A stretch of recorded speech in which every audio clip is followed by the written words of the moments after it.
every little airplane, every little car in their background of the videos. It's kind of distracting a little. I had to go to headphones a couple of years ago at the breakfast table. My wife goes, "I'm not listening to Mr. Pete anymore." Really? Yeah. That's Randy Richard for my wife.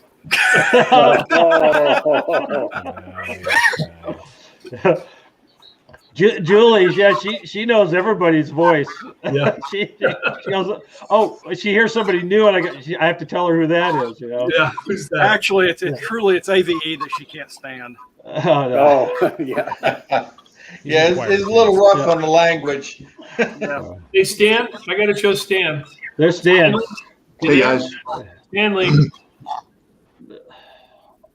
I can't see that, Chuck. That's a Beverly shear. Yeah. And wait a minute. Look.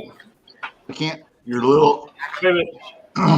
That's a Beverly. Looks like a number 2 or a number 3. Number 2 and I can't really tell what I'm looking. Is that in your? Oh, that's Not a corn notcher. Yeah. yeah, flea market yesterday. $200 for both. Yeah. Let me react to that. Yeah. I couldn't see. Was that it? That was. You know what that is? I know what that is. Okay. He was looking for you, but he found it for himself. Yeah. Okay, today Those are the best gags. I'm sorry, Harold. Go ahead. today our theme is your background. Where'd you come from? How did you get here? And one of you guys has got to go first. Since Randy's on the top row, how about Randy Richard? All right. Oh boy. Hey, Go Randy, Yeah. before you start, Yeah. can you mention something about the container ship in the Suez? I mean, you have experience. Oh, yeah. Something like that. What's your thoughts on it? And I have no experience of going aground. that's good. Randy had nothing to do with it. I had nothing to do with it. I have a very good. They say they lost power. It happens. Oh, lost power. Okay, not the wind. It wasn't a wind issue. No, I've they lost heard power. both stories, that it was the wind and not lost power. Well, it's a narrow passage. Yeah, poor piloting, poor skills. Did you ever cross it? Did you ever cross it? I've never went through the Suez. No. Oh, okay. No, I went through Panama quite a few times, and that's about it. Okay, cool. Yeah, yeah. All right, well, you're no help, Randy. Well, no, I'm no help. I'd have to be there to be helpful, right? One of those things. Let's see. You know, I went to got out of high school, didn't know what the hell I was going to do. I went to junior college for a year, and my dad brought home a brochure from the California Maritime Academy. I read that. And I go, oh, that sounds interesting. I went and took their admissions test. This is in 1978. No, I'm sorry, 1975. And I got accepted up there, and I went 4 years. I graduated Bachelor of Science in Marine Engineering degree, and commissioned in the U.S. Naval Reserves as a lieutenant. I went to work for Exxon Shipping. I worked for them for 27 and a half years. Let's see, as an engineer, I started it. You first license, you get your license by the Coast Guard. My license, you graduate, I pass all the tests and all that, and you get a third engineer's license, and you work your way up with over years of experience and taking more tests.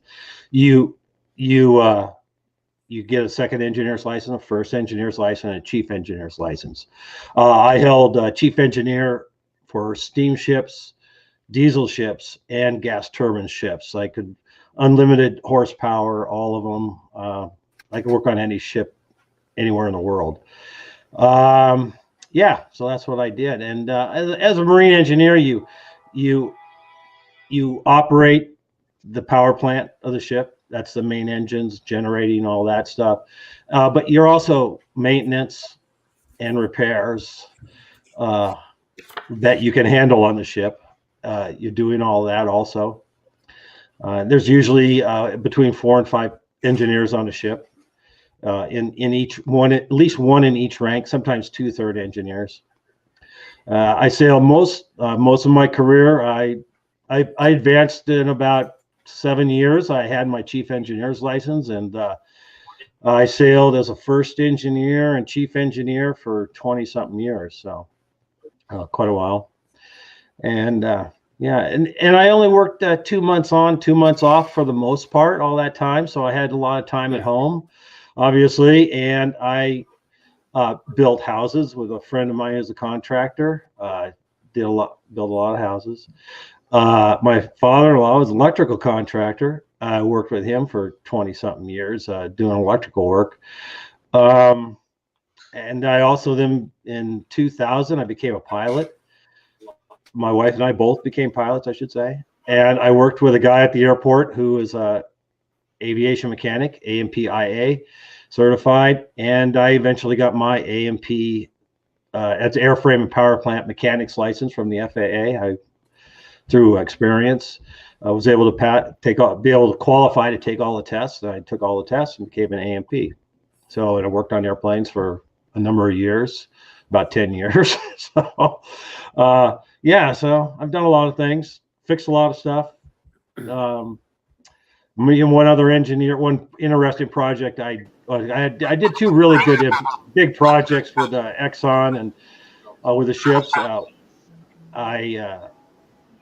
I supervised installate. There's a bunch of noise in the background, you guys. Yes, somebody. Yeah. I re-automated three steamships. I think I probably mentioned this before.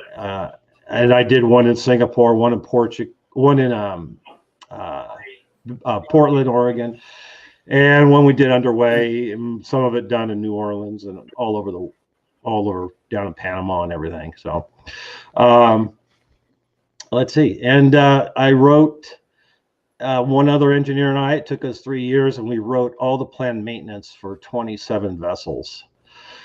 Created all the maintenance program and all the information for that, for all the planned maintenance on over about 3,500 pieces of separate equipment. So, yeah.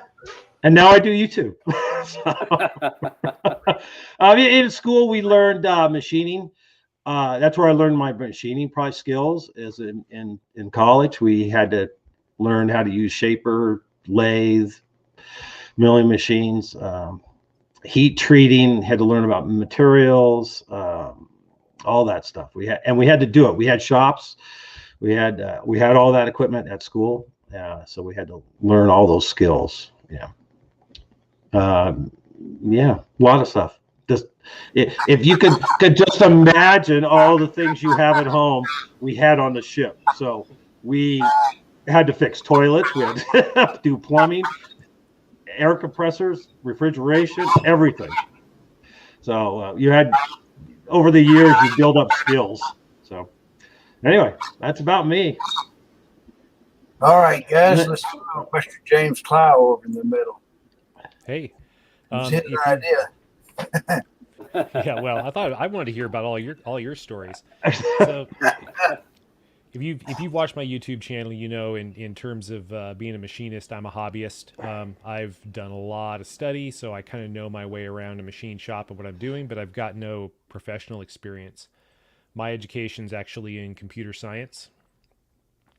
I grew up, as a kid, I mowed lawns and bought my first computer, Commodore 64. And by the time I was in high school, I was, buying used computers of that era, yard sales, and had some friends. We were chopping them up and putting them in robots and just building stuff. And as long as I can remember, I've built things I ultimately went to University of Idaho, studied computer science, paid for that with some scholarships I won in some robotics contest and some other places, and been working in industry for 25 years doing software, now doing security and cloud deployments. So that's what I do professionally, but I'm self-taught in everything else I do, everything with electronics, with machine shop mechanics, anything that I do outside of computer science, it's all self-taught, self-learned. I find people, I have access to some mechanical engineers, some electrical engineers, some machinists, and a machine shop at work. So I've got people whose brains I can pick. And, every project that I take on something that's a little beyond what I know how to do. And then I use the internet, use people I know, use books, and learn what I need to know in order to do it. So that's kind of where I came from. You like the Star Wars shirt? I like this shirt too.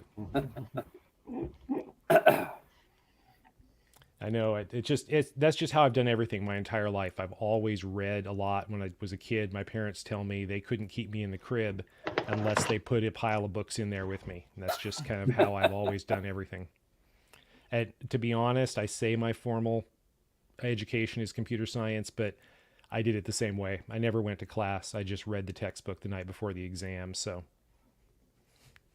I guess everything's self-taught at some level. Well, that's a heck of a lot better than me. I had to go to class every time. And I tell the teacher, well, that didn't work for me. I said, well, I've done it 5 times and it worked every time for me. Yeah, class doesn't work that well for me because the professor will get talking, and unless I'm really engaged, my mind is always going and I'm thinking about something else. And if there's just a moment, pause that I'm not fully engaged in it, I'm off someplace else. It's 20 minutes later. I've solved some problem I was thinking about and have no idea what was going on in the classroom. So it really didn't work that well for me. I kind of had to do it myself, focus on the books myself. I took COBOL from the Wicked Witch of the West. All of her variable names rhymed. It almost put you to sleep. Yeah, well, I graduated from college in 95, so you can kind of tell what era that was, 91 to 95. And I had a professor that was telling us, all these fancy programming languages you're learning, like C, that's great. That's all fun. It's academic. But if you want a real job in industry, you're going to have to know COBOL. And even then, that was a little behind the times. My only encounter with COBOL was I saw a COBOL stack trace on a crashed cash register once. But I've never had to work with it. The guys that were good at it made a lot of money in 2000, though, when they had the big panic. Oh, yeah. Yeah, I remember that. Well, I tell you what, I'm going to move down the line now, and the next guy I see is Dean, so I'm going to try to figure out where he's at, drag him over. Yeah, if you're through, you're through? Okay, let me drag Dean over here. Hey, guys. So, I didn't really care for school. I sucked at the liberal arts. I did not like any of the, English and history and that kind of stuff. It just didn't interest me at all. But we had some great shop classes and vocational classes. I mean, starting with middle school, everybody had drafting, wood shop, we had metal shop, took electronics and electrical. And then high school, we had auto shop, which was the big highlight, for high school back, this is back in the early 70s. And, to kids then, car was the most important thing there was in the world, cars and motorcycles. And took, auto body and painting at the vocational center. And I took electrical tech. I was really interested in electrical and electronics. And I figured I was going to go into some type of an electrical field. So after high school, I applied at the IBEW electrical union. Back in those days, if you wanted to work in the trades, you had to go union if you really wanted to, be in the major industry. So I applied at the electrical union, and at that time, nobody was hiring. And I also, my father was a HVAC, or not HVAC, but he was refrigeration technician at the time. And I really didn't want to do that, but he had just changed and went over to HVAC. He goes, "Hey, this is pretty interesting." So I went ahead and signed up at the UA Plumbers and Steam Fitters, which handled all the HVAC union positions at the time. And no one was hiring, but worked odd jobs and so forth. I ended up being a delivery driver for one of the supply houses that frequented all the mechanical contractors and so forth. So I got to know a lot of people, and eventually got in as a tradesman for HVAC, and then worked my way up finally they opened testing for apprentices. Got in as an apprentice, went through 5-year apprenticeship in HVAC with one company, and stayed with them. Turned out as a journeyman, and stayed with them for 26 years. And it was really interesting because we were right in the beginning of the Silicon Valley explosion, if you will. So we did stuff that was just, outside the box. We were making it up as we were going. Everybody was trying to learn, how to build a semiconductor facility and what type of utilities and processes that they needed and so forth. And it was really interesting times. I got to work on just about every Silicon Valley company's building at one time or another. I could go down a list for probably a half an hour. One of the interesting ones, and this was after the semiconductor stuff started to fade out, and then it was the software companies, but went to this little startup company, and we worked on startup companies all the time, and most of them, you could tell they weren't going to make it. They had no money, they couldn't afford furniture and that kind of stuff. So I went to this little company, and all they had for furniture was beanbag chairs, and they had to string their network cables around, just draping them off the ceiling and so forth. And of course, their air conditioning didn't work, and they were desperate to try to get things working, but not spend money and whatnot. So we couldn't figure out the name of this company. It was Google. So had several meetings with their people, and they said, "Yeah, we're going to be big," and we've heard this before. I ended up getting one of their T-shirts, and got to know one of the guys somewhat. But as time passed, worked on other jobs and stuff, and kind of went by the wayside. Well, had I known, I would have signed on immediately. But yeah, that was an interesting story, and so then biotech moved in as the semiconductors faded out, so we had to learn all new processes for biotech and so forth, and it was very interesting times. And I'm still working. I got 1 year to go. I'm just kind of doing mostly part-time now, just trying to slide that last year. But and as far as machining goes, never out of all the stuff I messed with, machining was not one of them. One of my buddies in high school, his dad had a South Bend 9-inch lathe in the garage, so we'd fiddle around with that every now and then, but that was about the extent of it. And what got me going is, I'm always fabricating stuff in the projects around the house, and car projects and that kind of thing. And every now and then you need a bushing or some kind of a little standoff or something. Man, if I had a lathe, I could just make that and not have to go try to find one somewhere. So I started searching for a lathe, and first thing I did was, okay, I know South Bend, typed in South Bend, and I found Keith Finner's video. And after that, it was history. I got sucked in, and here I am. Yeah, so it's turning into be a fun hobby, and it's just a lot of fun. Just goofing around. Learning how to do this out here in the garage, and restored the South Bend lathe and Bridgeport mill. Took pictures, and I'll put it up on YouTube, see if anybody wants to watch. And it just kept growing from there. And, that's pretty much my story. All right, thank you, Dane. I'm going to reach over here. Outside Screwball is the next one on my little slider here. So let me see if I can figure out which one he is. Drag him over. There we go. Hello, everybody. So as James mentioned, always building things. As a kid, my father had no tools. I had a screwdriver, hammer, one of those little push drills, and I was always making something, coasters or whatever. And high school, never took shop. Well, I took BIA, but never took auto shop. And out of high school, I got a full ride to Cal through athletics as a sprinter.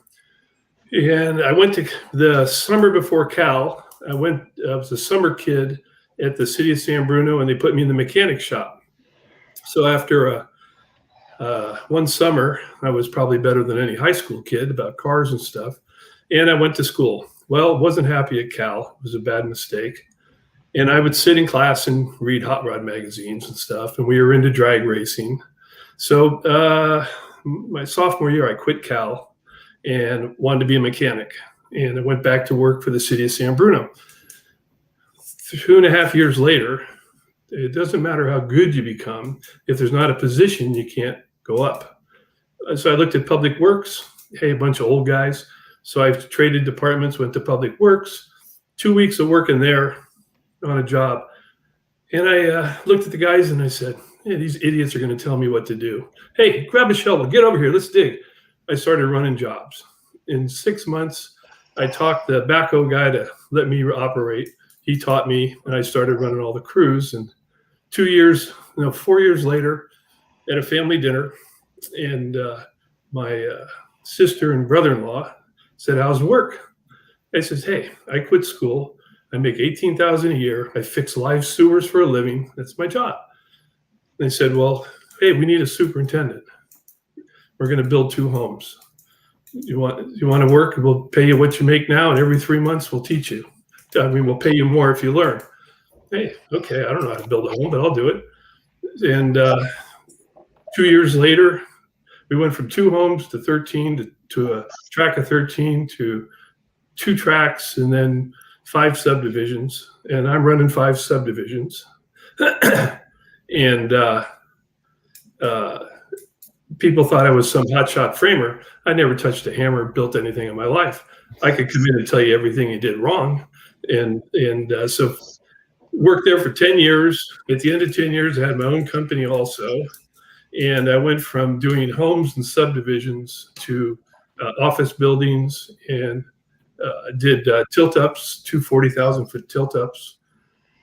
And from there I left, and I went to work for the next 10 years for multiple builder developers.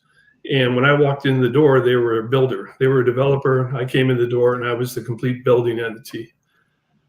10 years of that, and then I went back to Penn, and my brother-in-law, and I've been there for 25 years.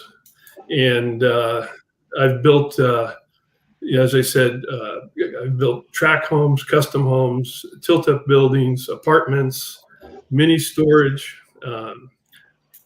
customs up to $7 million. So I ended up becoming the president or whatever of the executive home division. We had different divisions. We were quite a large company. And my little division, 1 year, I closed 75 million in home sales. And all of those homes were customs that I dealt with the clients. It was just me. I had a staff, but I'm the one that did all the changes and stuff. So with all that said, still doing it, and a couple more years probably. And talking about building, always wanted to build. And as I said, my dad had no tools. And I can still remember as a kid, we went over to this guy's garage and he opened up his wood cabinet and all his craftsman tools hanging there. It was like an altar. And I was, oh my God. So as you all know, I'm a tool nut, and I got a really damn tool that's never been built. And I really enjoy it. And I got in, quick drop back. When I worked at the mechanic shop, we had a closing. I wasn't allowed to touch it. And so I was just a kid. And so I've always wanted a closing, which I own. And in, I don't know, 10 or 15 years ago, I bought a South Bend 10 heavy since I had to shop, and I never touched it. I barely do, and just self-taught, and actually have learned a ton from people I've met through this hobby and through YouTube. All the friends that are here on the screen and across the world that I've met. And you've heard me talk about Chewy and about Carl Lipton, who became a friend very early on. Just learned so much, and really enjoy the hobby itself. So that's my quick history, and it's all self-taught. Everything I've ever learned is pretty much I've taught myself. Very cool. Yeah, thanks. All right, Chuck. Yes. Let's move over to the next guy on my list there, who is Shark River Machine. And were you through? If you're not through, I won't stop. Me, I'm done. I think he's done. Yeah. I'm moving him over. All right, Stephen. Okay. I literally cut my teeth in an automotive machine shop.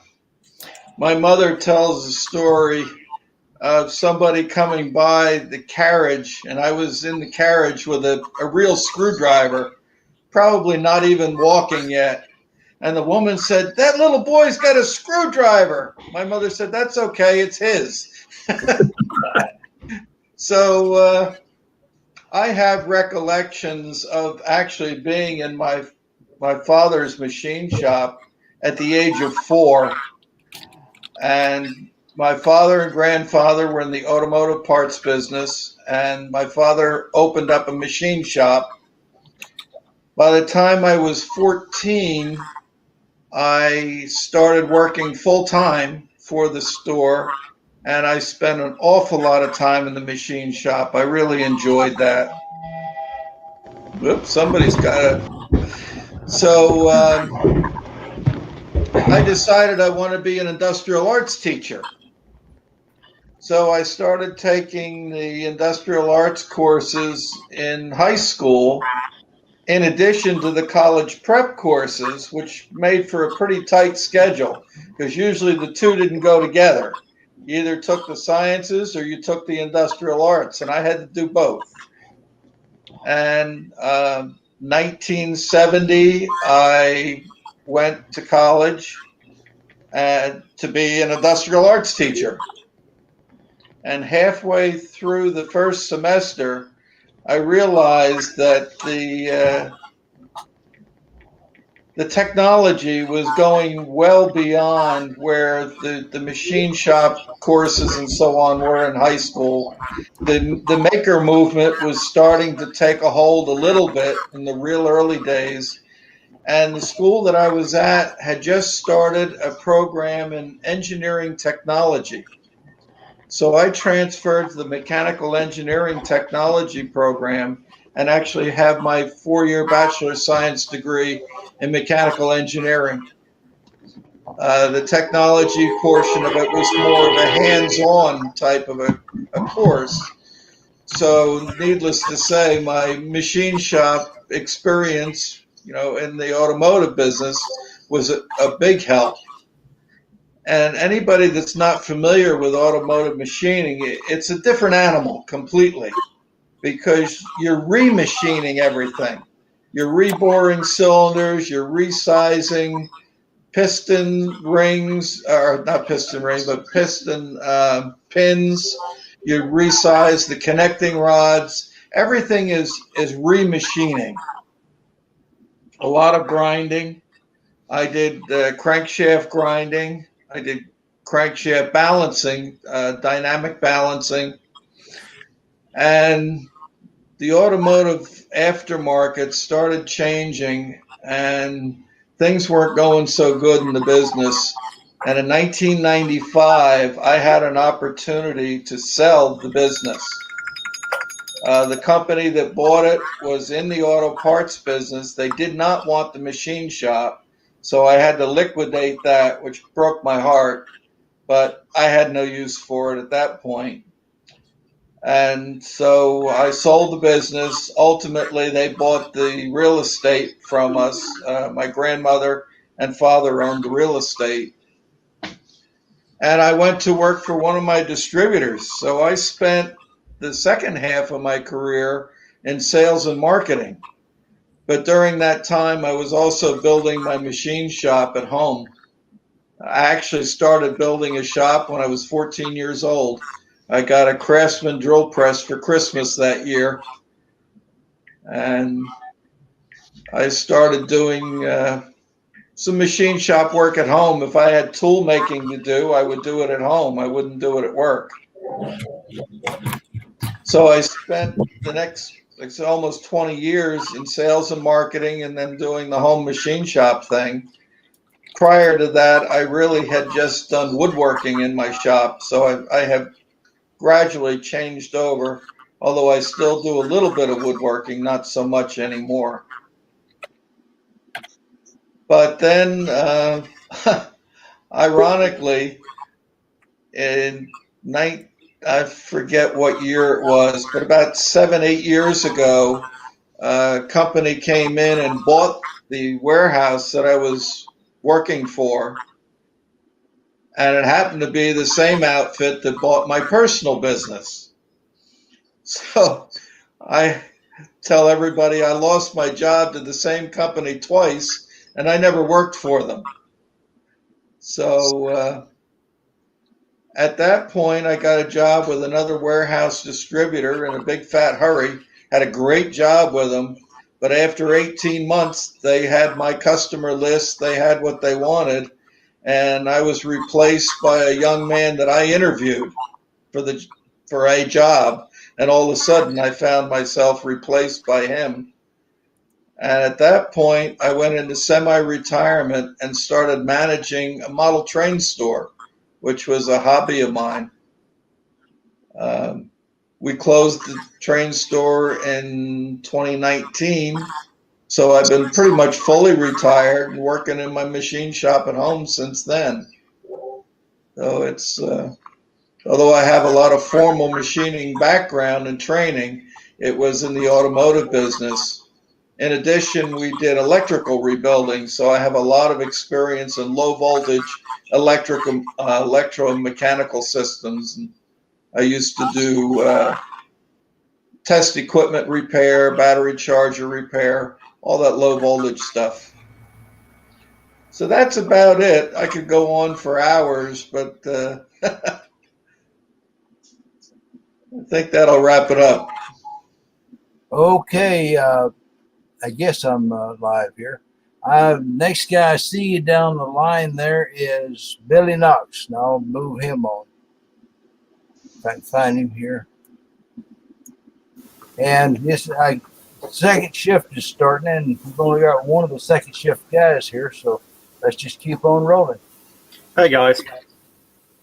So, best way to start, I guess, is talk about what I do. I do software development, web development kind of thing.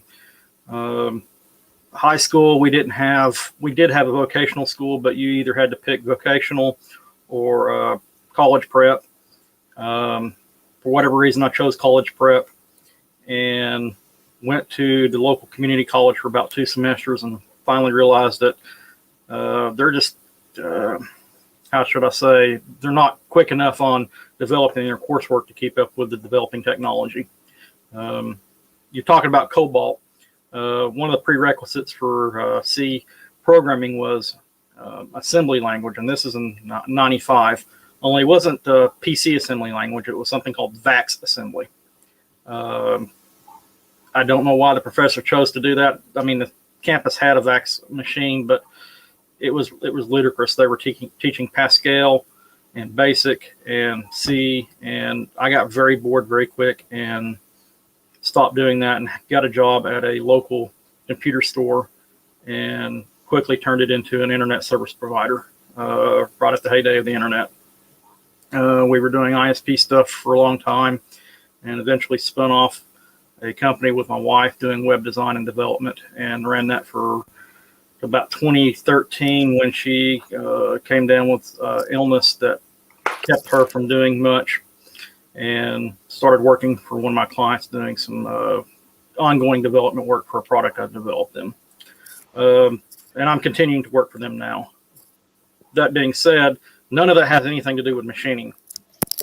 Growing up, my dad was a jack of all trades. He was a mechanic, and we had a pretty large basement with woodworking equipment and some drill presses and stuff like that. And I think it was 89 or 90, he went to Colorado to go to a gunsmith school called Colorado School of Trades. And when he came back, he purchased a lathe and started doing gunsmithing out of his basement. And I was pretty much his little apprentice and gopher and everything, and watched what he did, and played around on the lathe for a while. And that kind of got me into machining a little bit. But then later on in life, I wanted to do robotics and needed stuff. So I started putting together some machinery to do build robot parts and such. As previously indicated, on previous shows, I talked about that little CNC router I built, and the Grizzly Geo 704 I put together, converted to CNC, and just continued to grow the hobby and do that kind of thing. Everything I know about machining is self-taught, watching YouTube, out there experimenting and breaking in mills and having fun doing it. Later on then, I want to say, what was that, about 2016, came across the Knox makers, which is the maker space, and moved the bulk of my machining equipment down there and converted or got a machining area up and running for them. So that's where all my machining, all my machinery tools located, and that's where I go to do my machining. And I'm in charge of the area, and I now get to teach the other makers how to do stuff and how to operate the machinery and keep it all up and running. And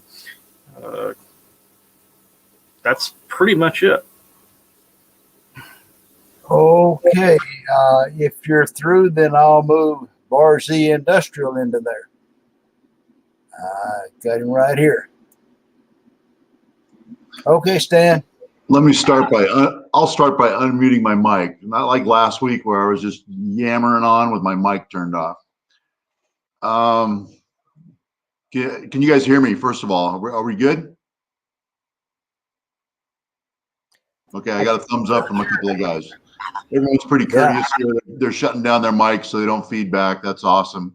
And I'm trying to get in that habit too. If we're going to go back to work experience, we'll start with delivering papers. I was probably 13 years old, maybe 12, delivering the LA Times on foot. And that's what paid for my first Schwinn Stingray bicycle. By the time I was in high school, I was still very young, and I didn't have a driver's license yet, but I was riding my Schwinn bicycle to a sheet metal shop that built spray booths. And my first bit of work, running a spot welder, just spot welding parts together. If anyone's ever run a spot welder, it's very simplistic, but a kid can do it. And got me immersed in the environment. Before I knew it, they had me on a shear and a brake. By the time I was 15 or 16, I'm running a 12-foot Chicago press brake. And that first job was sheet metal. The foreman's name was Bob Bounds, was his last name. And he taught me precision on the brake and on the shear, and how to use bump stops, how not to slam into them hard with your material, how to make your first part the same as your last part in the run. And he taught me precision and how to maintain precision throughout your run and how to do all the checks. So as you progress through it, by the way, this is back before the days of anything called a work permit. When you're a kid nowadays, I hear you have to get a work permit. Back then you didn't have to. So working in the sheet metal shop there, I learned repeatability, precision, and that's what paid for my first car. I bought it myself. I was so proud. My mother was proud. And I stuck with that till I was 18, maybe 17, because my next job, I actually had to lie about my age to get into a union hall. And they had me down in the Wilmington district, which is port of entry for Los Angeles. And I was doing pump work, gears, shaft work. And a lot of times we would get pumps in that are from Italy. That was very common to get Italian pumps in, but we had to fit them to just a standard US made Baldor type motor. And, we've got Imperial meets metric, and we discovered that right away. So we had to do a lot of special coupling work. So I learned how to run a lathe and take off the shelf Lovejoy type couplings and make them work for all these European pumps and stuff that are coming in. And we learned gear drives and pump drives and things like that. And by this time, it's now, early 80s. And I'm making good money down at the port. After that, my mother calls me up and says, "Hey, how would you like to go into business with me?" She wants to sell automotive and industrial paint spray booths for the same company I used to work for. They were moving. But she wanted to be the Southern California rep. So she wanted to sell them. She wanted me to install them. So I went into business for myself to get rich. All right. So we started that. And very early on, it wasn't just the spray booths. They wanted the whole line. We were heavy industrial, very light automotive. As soon as you get into the industrial, it's not just spray booths. It's the conveyor lines and the ovens and the washers and all the things that go with a paint finishing total system. So I already knew all my gear drives and belt drives, which was a natural for the conveyor lines, chain drives, so I already knew all that stuff, and I got hooked up. So we set up shop, me and my mom. So I got her into doing entire systems. All she wanted to do was spray booths. So we really branched out. And I got hooked up with another company called Thompson Industrial, and they were a Browning drive house. They were a Browning dealer, which is belt drives, gear drives, coupling type drives, direct drives. And they did not have a machine shop. And they said, if you want to, and they knew I was knowledgeable about setting up drives. They said, if you want to set up a machine shop, we'll send you all our work right there in-house. So we went ahead and got our first lathe, our first milling machine, and we set up for doing drives. So I had to go to their little training course for Browning, and I was a Browning authorized drive house for many years. We ran the company until she died in the early 90s. And then I opened Bar Z on my own, and I still do the same thing. So I am no longer a Browning drive house. I don't do that anymore. But when I was working, what I learned working in the Wilmington district, port of entry, is my foreman taught me this. He said, never present a problem to a customer without having a solution in your hand ready to go. Always present the problem and tell them what's going on, but you better have a solution with it. So if you have a reputation for being a problem solver, and I've developed that over the years, as soon as you have that relationship and that with a customer where they know, hey, they're going to bring me a problem, but they're going to come with a feasible solution with it, you'll go far. And now I shoot YouTube videos, but I still have some customers that I do research and development, prototyping, stuff like that. That all falls into that category. And I think I'm done. All right, Stan. I think the next guy I've got on the list there is Al. If I can get him located and drag him over. All there right. he is. There you are, Al. You're on. You're up.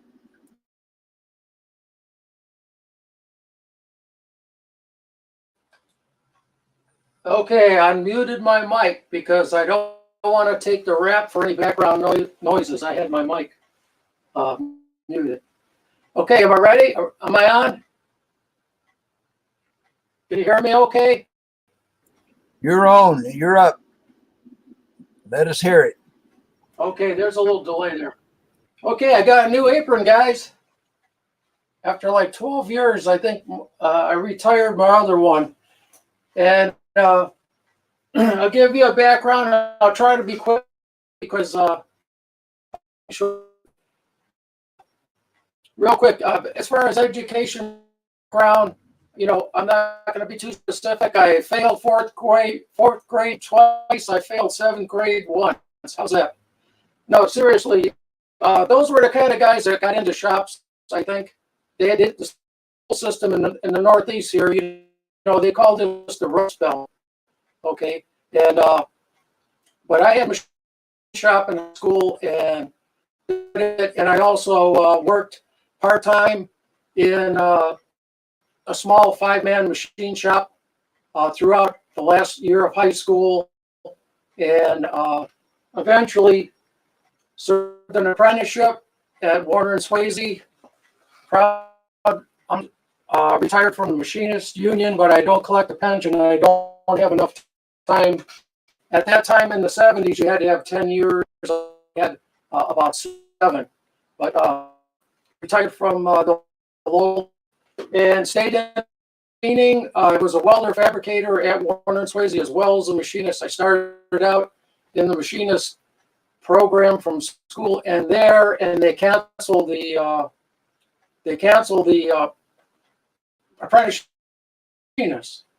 And he said, "Hey, you've got welding experience with your father. You jumped around welding. Would you like to learn welding?" And he had some welding training in the machinist program, and I school welding. And you want to build machine bases at Warren Swayze?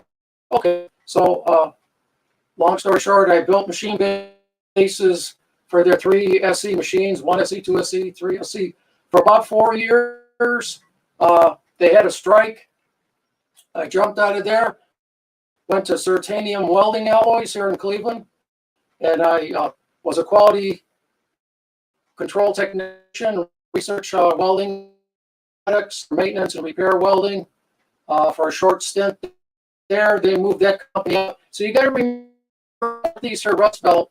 Every recession that happened, 1981, 1991, 2001, wiped out a lot of the industries that I worked in, the manual industries, machining and welding. So Premier closed up, Certanium closed up. The only thing, as these industrial jobs were becoming less and less here, I switched into construction for a short period of time, a couple summers, and then got back into after the recession of 1983, 81, around 84, I got into Teledyne manufacturing. I started out as drill press operator, quickly got into the machine tool room, and I was working in the tool room building and carbide centers and carbide counter bores and that for making valves, along with doing all their welding, of course. Okay, and then after 1991 or so, and after about 7 or so years there, recession hits, they close up, and into construction, because I did have a CDL, a chauffeur's license at the time, and I drove dump trucks for the longest time, for about 10 years. I worked for a bunch of small contractors, and one of the largest dump truck rental here in Northeast Ohio. And I was there long enough to accrue a pension from them, so I'm getting a pension from them now. And but the last job was actually a certified welding instructor, okay, at a local technical college here, and I did about 7 years there. I have welding. I'm a member of the American Welding Society since the late 80s. I have AWS welding certificates in shielding metal arc stick welding, tungsten arc TIG, metal arc MIG, and TIG and stick. They were requirements to teach welding. And I retired a couple of years ago and tried to recreate all my life's work in my little shop here. And that that's still an ongoing thing that I'm doing. Spend the rest of my working ability here. And a lot of things I did make in here was I have a class Jeep that I restored and repair. Okay, and that's it. That's my story, and I'm sticking to it. Okay, Al, if you're done, we'll move in the next guy. I think that would be Winky's workshop. See if I can drag him over.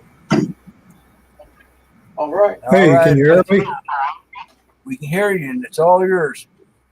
All righty. I don't think I've had near as much experience, or maybe not as impressive as the rest of y'all, but hey, let's see. I started out when I was a kid fixing lawnmowers and bicycles for extra income, and then didn't really have any aspirations of going to college, so I started working at a local print shop. Worked there for about 5 years, and then got married. And my new wife was from Kentucky, and her dad, and she worked there for a while too, a larger web offset printing company in Kentucky. I thought, well, that'd be cool, run web presses. And so I moved to Kentucky. Cost of living was super cheap compared to Seattle. And so I worked in printing I started there in '79 and eventually ran a press and for quite a few years. And then in 2004, they moved me into a job designing and improving machinery. And I have no engineering degree, just kind of self-taught. But I guess when I was running a press, I demonstrated that I could be a good problem solver. And so that's what I did for the next 15 years. And I learned some CAD, designed a bunch of machine improvements, and I worked with a lot of good people in our shop. But our shop, in the company that I worked for, was covered up. I mean, there were breakdowns or whatever. They just had their hands full. So all my machine improvements kind of took a back seat. And so in about 2004, I guess it's a little later than that. Anyway, I bought a Logan 200 and started making parts at home. And then I bought a 820 shortly thereafter with a quick change. And from there, I progressed, got a Chinese mill and another South Bend lathe. So I've always been into woodworking and fabricating. Made a lot of woodworking machines, horizontal boring machines, stuff like that. But I never really was into real machine work, and until I took the new job. I guess you could call me an engineer, but I had no education, so I was an engineer wannabe without the pay. So, but it was a good experience. And then about 3 years ago, I retired. I started the metalworking channel probably 2 years before I retired. About 5 years now, I had the channel, and but that's about it. I'm sure there's a lot of stuff I left out there, but ready to move on, I guess.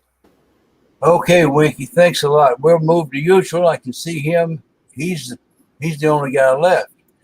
All right. You got it. Thanks, Harold. I was we'll go way back. I was born in South Korea, moved to U.S. when I was 12.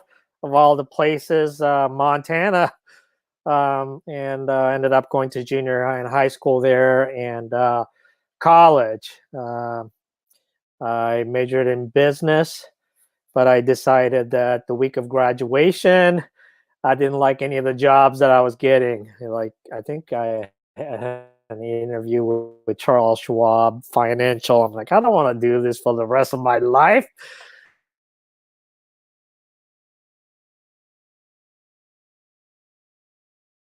Did I just live? Okay. Wait.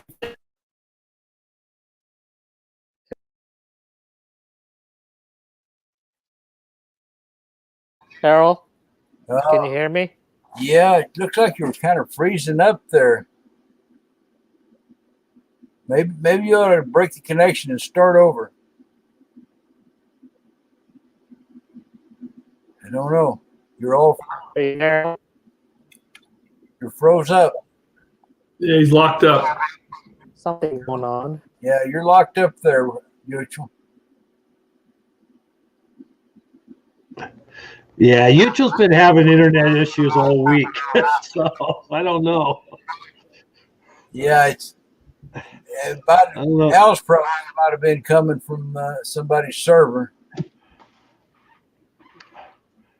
Yuchol's been having issues for all week, really. Oh boy. Yeah. Maybe Yuchol can reboot. I don't know. They just unhook and come back in. I'll tell you what. I'm texting with him right now to find out what's up. All right, I'll take a turn while he's working it out. Yeah. Yeah. Well, when I was a little boy, I lived in Oklahoma from say 4 years old up to about 9. It was absolutely the wonderful, most wonderful free life of a kid, because we were on a farm and a ranch. And well, thank you, Chuck. And I could wander around with my .22 rifle all day and my dog and pretend to hunt squirrels. I wasn't a very good shot, couldn't hit one of them, but I could shoot at them. And we moved. The place went bad, had a drought and all that, and went broke. And so moved to a farm in West Texas. We got out there and dry land farming in the desert, so to speak. And my dad got a well drilled by one of my uncles. And just as soon as he had an irrigation well, he died on us. So I guess I was about 12. And me and my mother moved to the big city down by Houston, moved into there. And so I was mostly unsupervised most of the time. She had a 9th grade education and had to spend all her time doing menial jobs for, existence. So, of course, I was the kind of kid that she didn't want me to play with.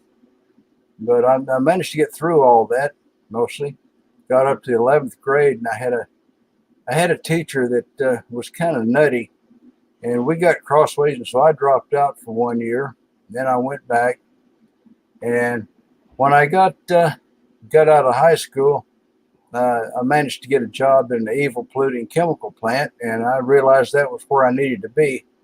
Of course, in between high school and the evil polluting chemical plant, I worked for a couple of machine shops. And I learned from that right off that I absolutely did not want to make a living as a machinist. It was not for me. You go in there and you punch a card and you make all the parts you can as fast as you can, and you punch the card. And you messed any of them up, it counts against you, and the lead man come around cussing at you and stuff. And I wasn't having it. So anyway, I went back to working in a lumberyard just to get out of the machine shops. And then I got the evil polluting chemical plant job. And after hanging in there for a while, I guess about 10 years or so, there was a lot of changes in the employment things going on. And so I got a job in Saudi Arabia working for Aramco. And I put in 6 years there. The first year was sort of single status mostly. Well, for a while I was on 28-28. I'd work 28 days on and be off 28. And I did that for 6 or 7 months, then 6 or 7 months of single status. And single status wasn't that much fun. I was staying in little camp out in the desert.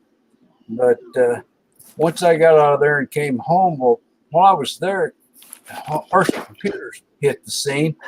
I discovered the Apple II and Trash 80, and we got a magazine. I can't remember the name of it for nothing in the camp compound there from some computer company every month.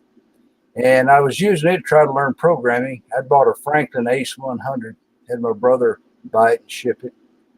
And so when I came back from there in '84, I started going to junior college because I wanted to learn all the programming languages. And I had no intention of getting a degree or anything. I just wanted to, it was fun learning all the different computer languages. And then I was at work as an operator for about 10 years in the evil polluting refinery. And somehow I got friendly with the computer guy on our unit.